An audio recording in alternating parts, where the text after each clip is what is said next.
আমাকে রিমান্ডে দিবেন না, কোনো প্রশ্ন থাকলে এমনিতেই জিজ্ঞাসাবাদ করুন, আমি উত্তর দেব।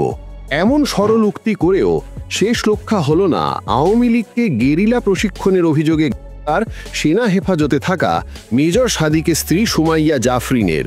নিজেকে নির্দোষ দাবি করা সুমাইয়া জাফরিনকে শুনানি শেষে 5 দিনের রিমান্ডে পাঠানোর নির্দেশ দিয়েছেন আদালত। বৃহস্পতিবার রিমান্ড শুনানির সময় আদালতে তোলা হলে মেজর সাদিকের স্ত্রী সুমাইয়া জাফরিন বারবার নিজেকে নির্দোষ দাবি করেন। তিনি আওয়ামী লীগ নেতাকর্মীদের প্রশিক্ষণের ঘটনায় জড়িত নন উল্লেখ করে বিচারকের কাছে রিমান্ড না দেওয়ার আকুতি জানান। জাফরিন আদালতকে বলেন, সেদিন আগে থেকেই ওই প্রশিক্ষণের সব আয়োজন করা ছিল। আমি এবং আমার স্বামী মেজর সাদিক আমন্ত্রিত অতিথি হিসাবে কিছু সময়ের জন্য সেখানে গিয়েছিলাম।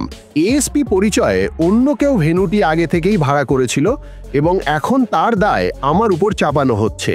তিনি বিচারকের কাছে রিমান্ড না দিয়ে স্বাভাবিক জিজ্ঞাসাবাদের মাধ্যমে তার বক্তব্য শোনার অনুরোধ করেন। জাফরিন এও বলেন, আমি নিজে এটা করিনি, দয়া করে আমাকে রিমান্ডের মতো ডিসিশন দেবেন না। কিছু জানার থাকলে এমনিতেই জিজ্ঞাসাবাদ করতে পারেন, আমি সব প্রশ্নের উত্তর দেব। তবে তার এই আবেদন নাকচ করে 5 দিনের রিমান্ড মঞ্জুর করেন আদালত। পুলিশ বলছে, এই রাষ্ট্রবিরোধী জাফরিনের ভূমিকা খতিয়ে দেখা হচ্ছে। এ ঘটনায় এখন পর্যন্ত মোট 28 জনকে গ্রেপ্তার করা হয়েছে। সম্প্রতি বসুন্ধরা আবাসিক এলাকার একটি কনভেনশন সেন্টারে আওয়ামী লীগ ও তার সহযোগী সংগঠনের নেতাকর্মীদের গোপন প্রশিক্ষণের অভিযোগ ওঠে সুমাইয়া জাফরিন ও তার স্বামী মেজর সাদিকের বিরুদ্ধে।